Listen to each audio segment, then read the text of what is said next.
Oh my God, Johnny Somali is officially done. There's almost no chance he'll ever set foot in America again. After being stuck in South Korea for over a year, the door to the United States has basically slammed shut on him. And you might be wondering, how did things get this bad? Well, here's the answer. Donald Trump recently made a very clear statement. He doesn't want Somalis in America. Not certain individuals, not just criminals, Somalis as a whole. And as we all know, Johnny Somali is Somali. So whatever tiny hope he had of returning to the U.S. has practically disappeared. This pretty much seals it. America's door is slammed shut for Johnny Somali. Listen to what Trump actually said, and take it seriously. He openly called Somali immigrants garbage, claimed they contribute nothing, and accused them of stealing billions from Minnesota every year. He blasted their country as no good and said it stinks, then told Somali immigrants to go back and fix it themselves. Watch this statement closely. Pay attention to every word. If you do, you'll see just how deep Johnny Somali's trouble really is. And I don't mean small trouble. This is very, very serious. Waltz is a grossly incompetent man. There's something wrong with him, okay? There's something wrong with him. And when you look at what he's done with Somalia, which is barely a country, you know, they have no anything. They just run around killing each other. There's no structure. And when I see somebody like Ilhan Omar, who I don't know at all, but I always watch her for years. I've watched her complain about our Constitution, how she's being treated badly. Our Constitution, the United States of America, is a bad place. Hates everybody, hates Jewish people, hates everybody. And I think she's an incompetent person. She's a real terrible person. But when I watch what is happening in Minnesota, the land of 1,000 lakes, or however many lakes they have, they got a lot of lakes, but this beautiful place, and I see these people ripping it off, and now I'm understanding, and you're going to look at that, Scott, I hear they ripped off Somalians, ripped off that state for billions of dollars, billions, every year, billions of dollars, and they contribute nothing. The welfare is like 88%. They contribute nothing. I don't want them in our country, I'll be honest with you, okay? Somebody would say, oh, that's not politically correct. I don't care. I don't want them in our country. Their country's no good for a reason. Their country stinks, and we don't want them in our country. I could say that about other countries, too. I can say it about other countries, too. We don't want them to hell. We have to rebuild our country. You know, our country's at a tipping point. We could go bad. We're at a tipping point. I don't know if people mind me saying that, but I'm saying it. We could go one way or the other, and we're going to go the wrong way if we keep taking in garbage into our country. Ilhan Omar is garbage. She's garbage. Her friends are garbage.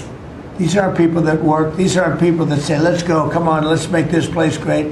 These are people that do nothing but complain. They complain. And from where they came from, they got nothing. You know, they came from paradise, and they said, this isn't paradise. But when they come from hell, and they complain, and do nothing but bitch, we don't want them in our country. Let them go back to where they came from and fix it. Let me make something very clear. I am not against Somali people, and I absolutely do not support Donald Trump's harsh and disrespectful words toward an entire community. No group should ever be insulted or targeted because of their nationality. That kind of language is wrong, unfair, and dangerous. But where I do stand firm is in my criticism of Johnny Somali and his. You can continue from here with whatever point you want to add next. Actions. Criticizing Johnny Somali is not the same as attacking Somali people as a whole. The issue is him, his behavior, his stunts, and the chaos he creates online. This is someone who repeatedly disrespects laws, cultures, and entire groups of people, and actions like that come with consequences.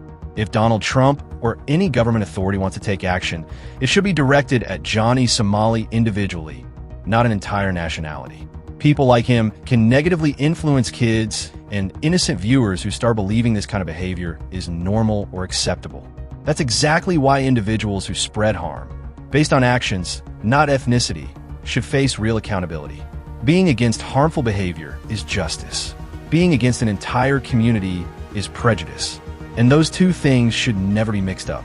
Take a look at this post about what's happening with the South Korean authorities.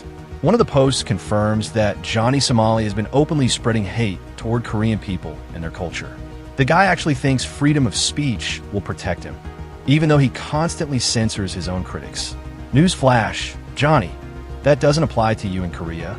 Meanwhile, Johnny Somali and Hank, you are clearly not taking the situation lightly.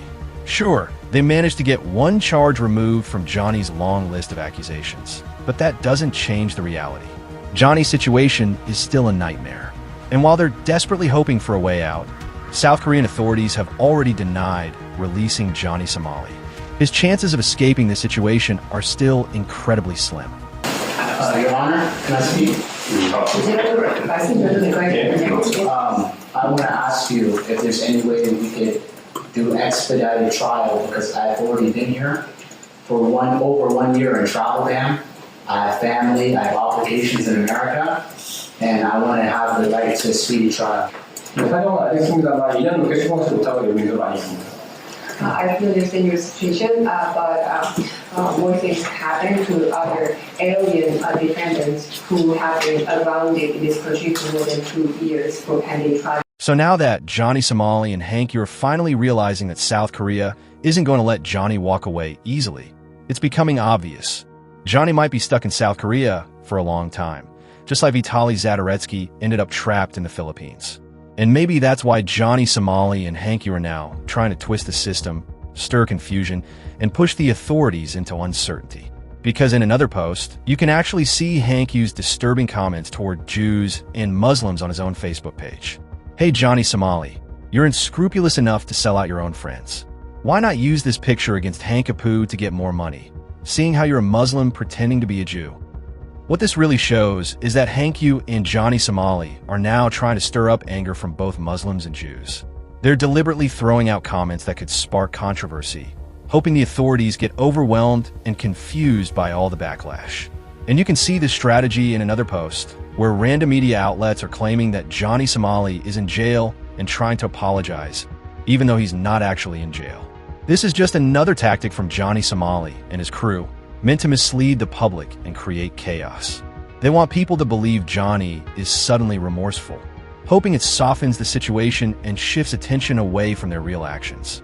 And that's exactly why they're behaving this way. Even the legal mindset has pointed out that certain media outlets are trying to manipulate the public. Right now, there are tons of fake stories spreading, claims that Johnny Somali is jailed, apologizing, or facing consequences that aren't even real. All of this chaos is part of Johnny Somali's strategy. He's trying to mislead the public that has been following his legal saga for so long. Even the victims in his case could get confused by these mixed signals, which might cause them to make mistakes that let Johnny twist the situation whenever he wants. And that's why Johnny Somali might be acting like this, to create confusion, manipulate the narrative, and keep the system off balance. I know I've said before that South Korea hasn't handled this well by keeping Johnny Somali free for so long and delaying his trial, and I still stand by that. But at the same time, the court does not owe Johnny Somali anything he expects from them. He hasn't earned that level of consideration, and he certainly doesn't deserve it. Even the legal mindset pointed this out when discussing his situation. Ramsey got up there and said, "Judge, I have family obligations," which is hilarious because we know Ramsey could care less about his family. He doesn't care about his family whatsoever at all. In fact, he's thrown them under the bus. He's yelled at them. I mean, he's fought with them. They've told him to stop doing what he's doing, and he won't do it. But he said, "Oh no, I have family obligations. I have to get back. I can't do anything." No, Ramsey. That is not what is going on here. And the judge didn't buy it. The judge just was real cool, a very cool cucumber. He just calmly denied it. It's absolute Chad. And the judge added in, and this is very important for you guys to understand, the judge told Ramsey, some foreign defendants have been here waiting during trial for 6 years. A lot of people are worried about this situation too. One person commented, "I think Ramsey Khaled, yes, I'm calling him that because he hates it, may have gotten himself into even deeper trouble. In Korean courts, witnesses must appear for the trial to move forward. If they don't, they can eventually be fined. From what I've learned from various sources, Korean courts require hearing from every side involved, even if charges are dropped. And to drop charges, the person who filed them has to show up in court and explain why. No one knows how long the court will keep waiting. Some foreign defendants have already been stuck for almost 2 years waiting for their trials. The average trial now takes around 809 days, and that number keeps rising. Ramsey may have accidentally given Bong Bong away to keep him in Korea even longer. If she keeps skipping court and the judges accept her excuses, Ramsey could be stuck in Korea for a very long time. Another person put it perfectly. Johnny Somali is not a victim. He's only a victim in his own delusional mind. He's the one who kept breaking the law in South Korea, acting like American laws apply everywhere. I just hope South Korea doesn't make the same mistake Japan did by letting him go. And honestly, that sums it up. Johnny Somali has pulled too many shady moves in South Korea, and whatever happens next is going to be the biggest lesson of his life.